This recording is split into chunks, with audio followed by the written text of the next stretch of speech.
Alors bonjour à tous, on se retrouve pour quelques éléments de correction donc des épreuves écrites pour le concours d'officier de police en concours externe qui s'est tenu quelques jours, donc des pistes de correction en droit public concernant donc les questions à réponse courte. Alors juste déjà un petit point, un petit rappel de méthode qui dit question à réponse courte ne dit donc pas dissertation. Par conséquent, le jury du concours n'attendait pas à ce que vous formuliez de véritables dissertations, mais juste des questions à plutôt court, donc d'environ une page et demie, grand maximum 2 pages par question, et qui reprend globalement ces questions, vous avez certainement vu la méthode, qui reprend globalement la structure d'une dissertation, mais qui s'en éloigne dans sa longueur. Donc voilà, donc des réponses, des questions donc qui sont à réponse courte sur 2 sujets qui sont tombés cette année, donc 2 questions qui sont à mon sens de difficulté très inégales. Puisque la question 1, en réalité, elle semble assez basique à la lecture, mais c'est celle qui me semble en véritablement peut-être la plus compliquée, à la différence de la seconde. Donc cette première question, donc le statut des fonctionnaires de l'État, donc grand principe édicté par les lois fondatrices et la réforme donc de 2019. Alors première chose, il faut essayer de décortiquer un petit peu ce sujet. Donc en introduction, il fallait, sans s'appesantir dessus, puisque sinon l'aspect de questions à réponse courte perd de son intérêt, il fallait délimiter globalement le sujet. Et c'était peut-être là la difficulté. Alors, le statut des fonctionnaires de l'État, donc fonctionnaires de l'État, ça semble donc faire référence à la fonction publique donc de l'État. Par conséquent, on va extraire de notre réponse la fonction publique territoriale ainsi que la fonction publique hospitalière. Mais il faut quand même garder à l'esprit que la réforme de 2019, elle vient impacter également ces deux statuts de fonctionnaire. Donc statut du fonctionnaire de l'État laisse entendre plutôt qu'on va s'intéresser uniquement donc à la fonction publique d'État et non pas territoriale et hospitalière. Alors, donc grand principe édicté par les lois fondatrices, donc loi fondatrice, vous savez qu'il y en a donc une série assez longue, donc on va pas les reprendre entièrement en introduction, mais peut-être aurait-il intéressant d'en citer une ou deux, et de toute façon vous y reviendrez, enfin vous êtes revenu dans vos développements. Alors, ce qui était intéressant de rappeler, c'était la réforme donc, de 2019. Donc cette réforme de 2019, qui fait référence, on y reviendra, à la loi donc du 6 août 2019 de transformation de la fonction publique, qui est donc une loi qui a revu de manière assez importante le statut de la fonction publique. Alors voilà donc globalement quelques éléments pour l'introduction. Encore fallait-il, me semble-t-il, en introduction préciser donc quels étaient les différents statuts de la fonction publique d'État, donc sans rentrer dans le détail.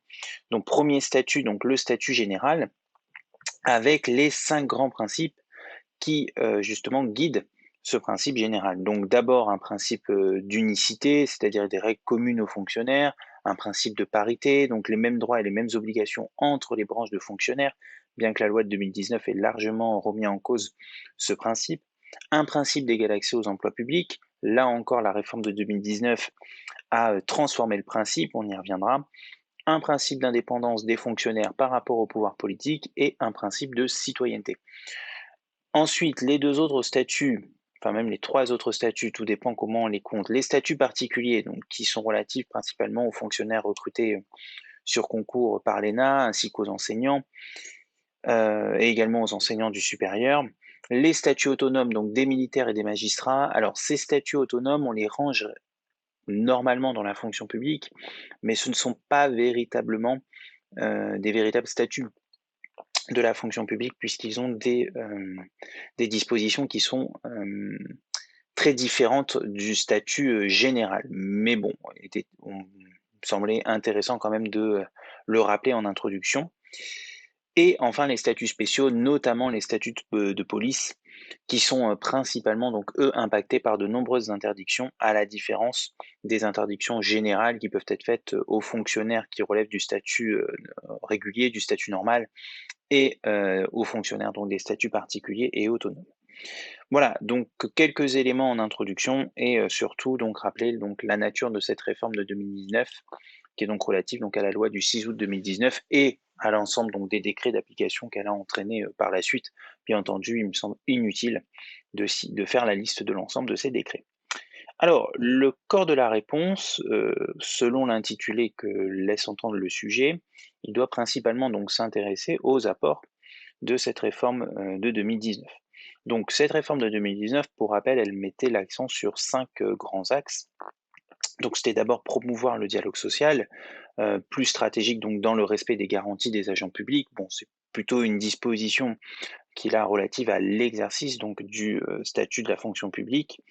Un deuxième axe, donc développer les leviers managériaux pour une action publique plus réactive. Là encore, on se trouve sur un aspect d'exécution et d'exécution qui se veut plus managérial, c'est-à-dire avec des principes qui relèvent plutôt de l'organisation d'une entreprise. Un troisième axe, donc simplifier et garantir la transparence et l'équité du cadre de gestion des agents publics. Alors ce troisième axe va venir impacter directement le statut du fonctionnaire, notamment en matière de recrutement avec la réforme du principe de recrutement, non plus uniquement par concours, mais avec un renforcement de l'usage du contrat public. Quatrième axe, donc favoriser la mobilité et accompagner les transitions professionnelles des agents publics dans la fonction publique et le secteur privé. Bon, c'est un axe qui est un petit peu plus technique, mais il aurait peut-être été intéressant de au moins le mentionner dans la réponse, disant que désormais la réforme de 2019 permettait une plus grande mobilité entre secteur public et secteur privé. Et dernier axe, donc renforcer l'égalité professionnelle dans la fonction publique. Qui dit renforcement d'un recrutement par contrat dit forcément un besoin de plus grande transparence, puisque, pour rappel, mais on y reviendra, les emplois donc dans la fonction publique sont soumis à une procédure différente de recrutement à ceux dans la fonction privée. C'est-à-dire qu'il est nécessaire d'assurer des conditions d'équité, notamment en matière de compétences. On y reviendra avec l'article 6 de la Déclaration donc, des droits de l'homme et du citoyen. Alors, il y avait 2 plans globalement qu'on pouvait faire pour répondre à cette première question. Un plan possible, mais qui semble un petit peu plus maladroit, c'est le plan qui reprendrait d'abord les principes fondamentaux, donc ceux qui découlent principalement, si on revient au début, du statut général, c'est-à-dire les 5 principes: unicité, parité, égal accès, indépendance et citoyenneté. Et ensuite de voir les apports de la réforme de 2019 en matière donc de ces principes qui viendraient impacter ces principes-là. Bon, ce plan était possible, mais en soi, il était un petit peu plus maladroit, en ce sens que il séparait les 2 aspects du sujet, c'est-à-dire d'abord les grands principes qui étaient fixés donc depuis un certain nombre d'années, et ensuite les apports de la réforme de 2019. Plus maladroit donc à mon sens. Un plan qui aurait été plus correct, c'est celui-ci, c'est-à-dire préciser que le statut donc de la fonction publique est encadré d'une manière générale donc dans son recrutement, et qu'ensuite il est encadré donc dans son exécution. Alors, je n'ai pas fait de sous-partie puisque dans une question à réponse courte, les sous-parties restent optionnelles, mais le propos normalement doit être organisé autour de 2 voire 3 grandes parties, sans tomber dans les travers d'une dissertation, c'est-à-dire transformer la question en une dissertation. Donc un grand 1 donc qui serait consacré donc à un statut donc encadré dans son recrutement. Donc il faut rappeler que par principe, le recrutement dans la fonction publique se fait par concours. Ce concours qui donc doit respecter toute une série de conditions relatives donc à l'égalité des chances et surtout à l'équité dans la procédure de recrutement. La réforme de 2019, je ne rentre pas dans les détails, mais elle impacte grandement ce principe puisqu'elle élargit le recrutement par contrat. Qui dit recrutement par contrat dit également, replongez-vous donc dans la loi de 2019 du 6 août, le fait que des fonctions qui normalement sont exercées par des agents recrutés par contrat de la fonction publique sont désormais exercées, par des fonctionnaires sont désormais exercées par des agents donc recrutés par contrat dans la fonction publique. Donc avec cette transformation, et cette nuance qui, donc est visiblement opérée par le législateur avec des fonctions qui peuvent être exercées par contrat et des fonctions qui peuvent être exercées uniquement donc par des fonctionnaires et d'ailleurs ça a été l'objet de la décision du Conseil constitutionnel, on va y revenir. Donc renversement du principe et ce renversement du principe donc pose potentiellement un problème de constitutionnalité. C'est-à-dire que bien que la décision du Conseil constitutionnel, donc qui concerne la loi donc du 6 août 2019, donc décision 2019-790 DC du 1er août 2019, cette, cette décision, donc elle n'a pas remis en cause le principe donc de recrutement par contrat, l'élargissement du principe de recrutement par contrat, puisque le Conseil donc a relevé que le principe d'égal accès aux emplois publics n'interdit pas donc au législateur de prévoir que des personnes n'ayant pas la qualité de fonctionnaire puissent être nommées à des emplois qui sont en principe occupés par des fonctionnaires. Donc, dans tous les cas, ce principe n'a pas été censuré par le Conseil constitutionnel, mais ça pose quand même un problème de constitutionnalité dans la durée. C'est-à-dire jusqu'à quel point, et c'est un des éléments qui pouvait être souligné dans votre réponse, jusqu'à quel point le recrutement par contrat peut-il être autorisé à la place d'un recrutement par concours?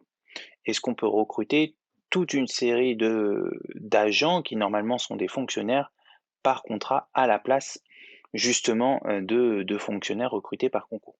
Donc ça, c'est un problème justement qui va se poser à terme par la réforme, donc ce qui a été entraîné par la réforme de 2019, au regard des dispositions donc de la Déclaration des droits de l'homme et du citoyen, donc du 26 août 1789, qui prévoit justement que normalement on ne puisse faire aucune distinction en matière de recrutement dans la fonction publique que par les mérites et les qualités donc des candidats qui s'y présentent.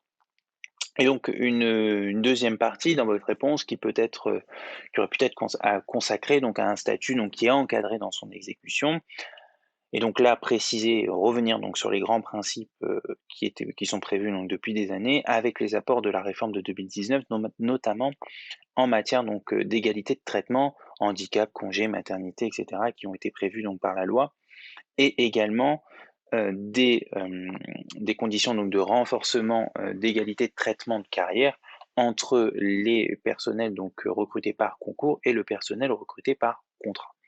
Donc voilà globalement comment pouvait s'agencer une potentielle réponse, bien que d'autres plans auraient été possibles, mais à mon sens un plan qui abordait d'abord les principes qui étaient extraits donc d'anciennes lois et ensuite la réforme de 2019 était peut-être un petit peu plus maladroit et un petit peu plus descriptif et moins analytique. Donc voilà pour la première question, donc cette question sur le statut de la fonction publique qui, à mon sens, était peut-être la question la plus difficile donc de cette épreuve de droit public. Alors, deuxième question, donc les atteintes légales au principe de l'inviolabilité du domicile hors lieu protégé par les forces de l'ordre. Alors, question plus classique, qui donc touche aux limites de l'inviolabilité du domicile, axé donc par le prisme donc des forces de l'ordre. Par conséquent, on est sur une question qui est à cheval entre le droit public classique et le droit des libertés, mais également le droit pénal. Alors, les atteintes légales, donc les atteintes qui dit les limites, alors quelles sont ces atteintes? Fallait-il encore les rappeler brièvement en introduction? Donc les perquisitions, les saisies, les visites du domicile, donc les visites domiciliaires. Hors lieux protégés, là aussi on pouvait lister quels étaient ces lieux protégés, bien que leur nombre qui peut être assez important limiter la pertinence d'une liste véritablement dans l'introduction, étant donné qu'on se serait certainement allongé la tâche pour rien. Donc par les forces de l'ordre, je pense qu'il était peut-être inutile de préciser par force de l'ordre, bien qu'on pouvait encore faire la distinction entre OPJ et APJ et préciser qui était compétent dans ce cas. Mais bon, si on se limitait déjà à préciser que les atteintes concernaient donc les perquisitions, les visites et les saisies, on savait déjà quel serait le champ donc de notre réponse. Alors, proposition de plan. Quel plan pouvait-on faire? Un plan plutôt analytique, une nouvelle fois, c'est-à-dire que qui n'aborde pas purement la réponse d'une manière descriptive, mais qui essaye de montrer l'objectif justement des atteintes qui sont portées donc au principe de l'inviolabilité du domicile. Alors d'abord des atteintes qui sont nécessaires donc pour rechercher et poursuivre l'infraction, et ensuite des atteintes qui sont forcément encadrées par le juge, et c'est là la partie donc certainement la plus importante de la réponse. Alors, des atteintes nécessaires donc pour rechercher et poursuivre l'infraction, deux éléments qu'il fallait sans doute souligner, que ce régime a largement été allégé donc en matière de lutte contre le terrorisme, donc à la fois avec les lois LOPSI, donc en 2011, mais surtout avec les lois qui ont succédé la réforme donc de l'état d'urgence en 2015-2016, et qui ont permis justement d'alléger les conditions, notamment en matière d'heures, quand on concerne les saisies, mais également de perquisition des véhicules en matière donc de terrorisme. Préciser également donc le régime particulier des perquisitions donc des véhicules qui ne sont pas forcément soumis donc à l'autorisation du juge, et également à l'autorisation enfin pas de l'occupant, mais du propriétaire du véhicule, puisque ce dernier donc peut être normalement perquisitionné donc en dehors des heures habituelles, avec les limites donc qui ont été fixées notamment par le Conseil constitutionnel dans sa jurisprudence à l'époque. Et donc le deuxième point, des atteintes donc qui seraient encadrées donc par le juge, qui sont d'ailleurs toujours encadrées par le juge. Donc préciser le principe, notamment en matière de perquisition et de visite, en matière d'horaire possible, donc article 59 du code pénal, et donc les exceptions, du moins l'exception la plus importante, donc la visite de navire, qui n'est pas forcément autorisée par un juge, enfin du moins dans un premier temps, et donc ce principe qui a été renforcé d'ailleurs même dans les lois de lutte contre le terrorisme, à partir de laquelle ou soit le juge d'instruction ou le juge saisi au fond intervient. Voilà, donc globalement, c'était une question un peu plus classique, et surtout qui intéresse plus généralement et d'une manière beaucoup plus importante donc la question donc de la police. Voilà, alors il y avait bien entendu une multitude de plans qui étaient possibles, mais l'essentiel c'était véritablement de structurer cette question autour de deux, trois grandes parties, et d'éviter donc de tomber dans les travers d'une dissertation déguisée, puisque la question donc à réponse courte n'a pas vocation à se transformer en dissertation, et ne doit rester une sorte de synthèse assez rapide avec des éléments de réponse, mais toutefois précis, et non pas tomber dans le travers de l'imprécision dans ces questions à réponse courte. Voilà, alors j'espère que ces quelques pistes de correction vous ont aidé. Bon, bien entendu, ce n'est pas une correction officielle, il faudra attendre dans ce cas-là le rapport du jury qui paraîtra dans quelques mois. Voilà, et donc pour celles et ceux qui continuent donc le concours d'officier de police, je vous souhaite bon courage donc pour les dernières épreuves. Au revoir.